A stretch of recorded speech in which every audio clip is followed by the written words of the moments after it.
Hello there everybody and welcome back to Costume Quest. We were just getting ready to leave the mall. We're gonna have to fight a boss before we move on to our third level. Off screen, I went ahead and did a little bit of grinding. I took care of the troll bogs that were on the second level of the mall. These enemies respawned after we had done the quest for the ninjas. So I went ahead and looked after them, and then I went through the sarcophagus here back to the suburbs, and I took care of a couple of grubbins, which unfortunately were very weak and didn't give me a lot of experience. So it helped a little bit. It probably got me about half a level, but I'm still level 7. And other than that, I didn't do anything else without you guys knowing about it. So I'm gonna just get geared up for our next boss fight here. To be on the safe side, I'm going to use both the knight and the ninja. So I'm going to go ahead and equip the knight onto Ren. I'm going to equip the ninja onto Everett, and I'm going to make Lucy Lady Liberty just for some heals, which will help us along if we get hurt. It's entirely up to you whether you want to use the unicorn or Lady Liberty. I do recommend one or the other though. Lady Liberty can heal all your party members. The downside, of course, is that you cannot resurrect your characters, whereas the unicorn will only heal one character, but it can bring back their life fully and also bring them back to life if they are KO'd in the fight. And because I'm using the knight and the ninja, I kind of lose out on my offensive capabilities. I'm more or less playing very defensively for this next boss battle. I'm going to be able to do some decent damage with these characters in these costumes, but if you want to go a little bit more aggressively and do a little bit more damage, then obviously you would probably want to go with the robot or the spaceman costume. Either way, I'm pretty satisfied. So let's go ahead and board the train and go kick some monster butt.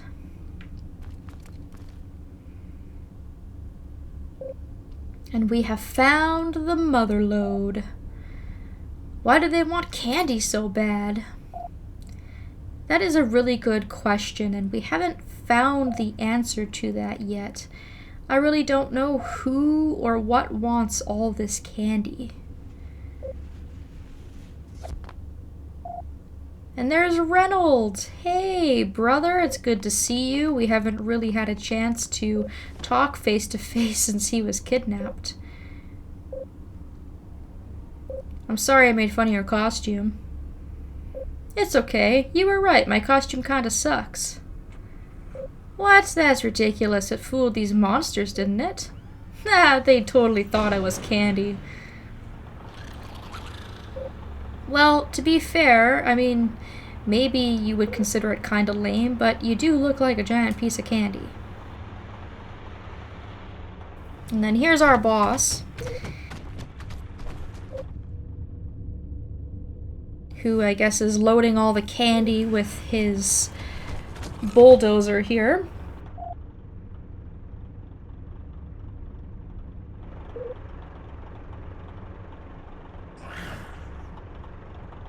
He's gonna go ahead and send these lackeys after us in an attempt to stop us, which good luck with that. And unfortunately, even though we've met up with Reynolds, we do not have him in our party. We are just stuck with our 3 characters, which is a bit of a shame. It would have been really cool to have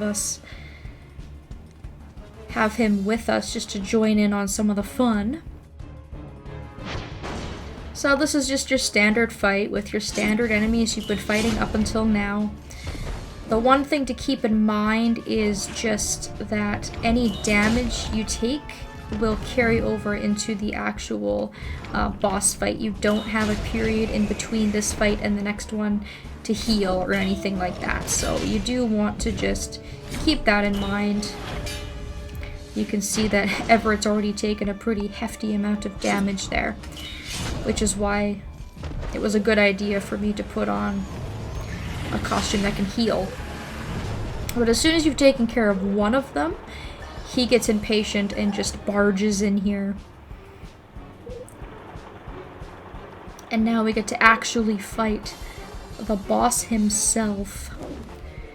So you can see here that we are quite out-leveled. He's double our level and then some. He's got a whopping 1,000 health.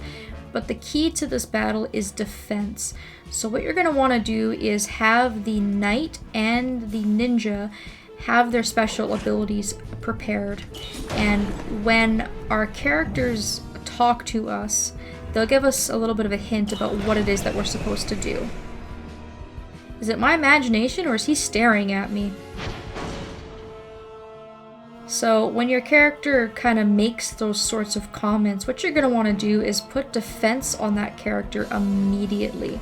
So you can either use the knight or you can use the ninja for this. So because Ren has the guardian ability available, I'm going to go ahead and use it on Everett here. And this will protect him against what is most likely going to be a one-hit kill if it lands. And I was extra safe and I went with both the knight and the ninja in this case because sometimes he takes a turn or two to actually wind the ability up and the shroud or the shield can disappear. I can see that the shield is still on, so I'm safe to attack him, and Everett should still be protected.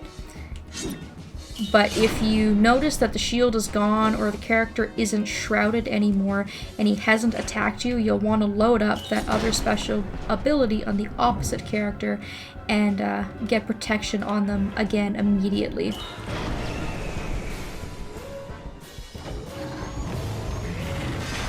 So there we go, beautiful. We blocked that very, very nicely. You can see I'm going to have to definitely use the healing now on Everett just so that he doesn't die. But we completely avoided what would have probably wiped him out. So let's just heal to be on the safe side. He does have standard attacks, but he hasn't used them yet. You can see there that they don't really do much and you have nothing to fear. It's really just the big attack where he charges you that you have to be worried. And now that we got rid of the bulldozer, unfortunately we have to get him down by another 1,000 health. So this is really a 2,000 health point boss battle we have here, which is pretty hefty.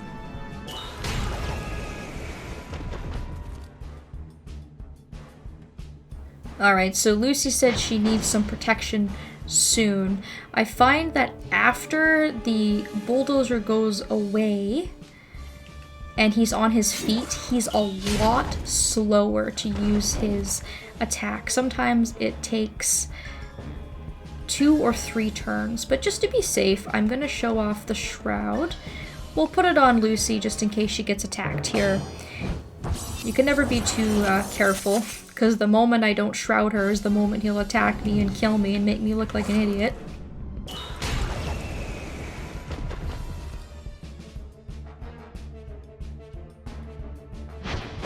So the unfortunate thing with the shroud, you can see that it has already disappeared, so it only lasts for 1 turn. So the good thing about the shroud is that Lucy wouldn't have taken any damage if she had been hit. It would have protected her 100%, whereas the shield, she's still going to take a little bit of damage, but the fortunate thing with the shield is that it lasts a little bit longer. It'll probably last her 2 turns. So the timing of this can be a little bit finicky and a little bit frustrating, especially if you've put up a shield or you've put on a shroud and he takes his sweet time and you waste it, you know. That's really, really unfortunate. And it's interesting that he actually didn't use the charge up attack. He attacked all of us. I might be in a bit of hot water here because I do not have an ability ready, but he's also low on health. So we might be able to just wipe him right out here.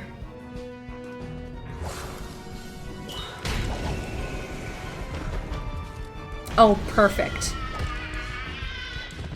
So see what I mean? I had to go through a shroud and a shield, and he still didn't attack her. So the timing can be really, really unpredictable. You mess with my candy, you're gonna get licked. Good one. Pathetic. Big Bones promised me his best soldiers. Uh-oh.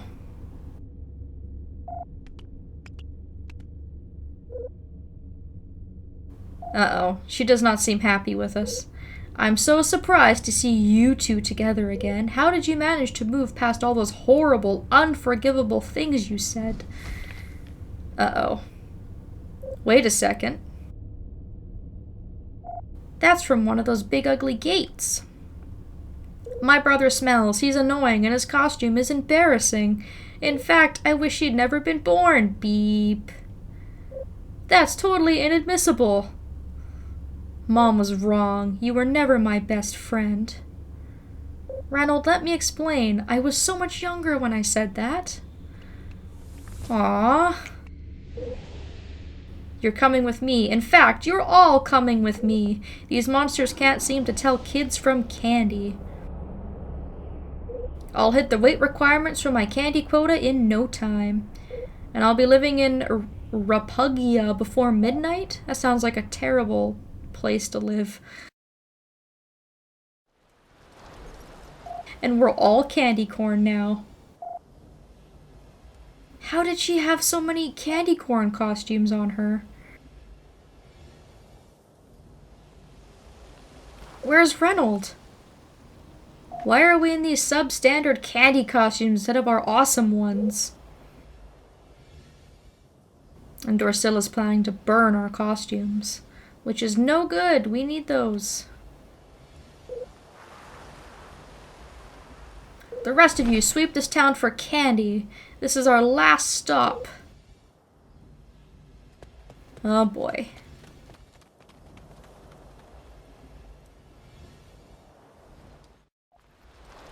How are we gonna get out of here? Well, we are in a bit of a pickle, aren't we? We still have our candy pails, which is great. So we can hit some of these thickets to get out, and then we can use this cardboard cutout as a sort of sled. Which is pretty neat. That would still really hurt, though. This puts us at a serious disadvantage against those monsters. We have to go get our real costumes back. Yep, so we're still able to hit stuff to get candy that way. So we can gather like a little bit of candy before we get to our next destination. But yeah, we are completely without costumes, which means that we're not able to fight. We're not able to use any sort of special abilities, nothing. Now, fortunately, these two crows that are carrying this big chest here have decided to take a break, and our costumes are inside, so yeah, they didn't decide to burn our costumes, apparently. They have our costumes, but we need our costumes to fight them. Fascinating paradox. Try to obtain a new costume, then use it to recapture originals. Good idea. So yeah, unfortunately, we're just gonna have to leave our beautiful costumes with those crows. We'll be back, though. We'll be back before long. So yeah, as you make your way through here, you don't have to worry about getting into any fights, because they don't want us to fight, because we're not able to. There's a girl hiding behind this rock here. And this is our final game of hide and seek. To our right is a carnival, and we can try and talk to get in. Happy Halloween and welcome to the Fall Valley Carnival. Admission is $5 if you're wearing a costume. How much is it if we aren't wearing a costume? Well, the rules of the carnival state that you have to wear a costume to get in, so I'm gonna say the tickets without a costume cost $1 million. How about that? Ugh, we don't even have $5. Let's go figure out how we can get in here. There is also a place to save your game there right beside the carnival. Obviously, it's going to be a little while before we're able to get in there, but we will go in there eventually. It's kind of nice because we do have a couple of things to kind of keep our attention as we make our way up the road. We've got this kid here who's looking for a creepy treat card. So we'll find him later once we find a card for him. And if you go to the right of this kid across the road, you can see that there is a kid hiding behind these thorns. And that means we've already found 2 of the 6 kids required for the trick-or-treat hide-and-seek game.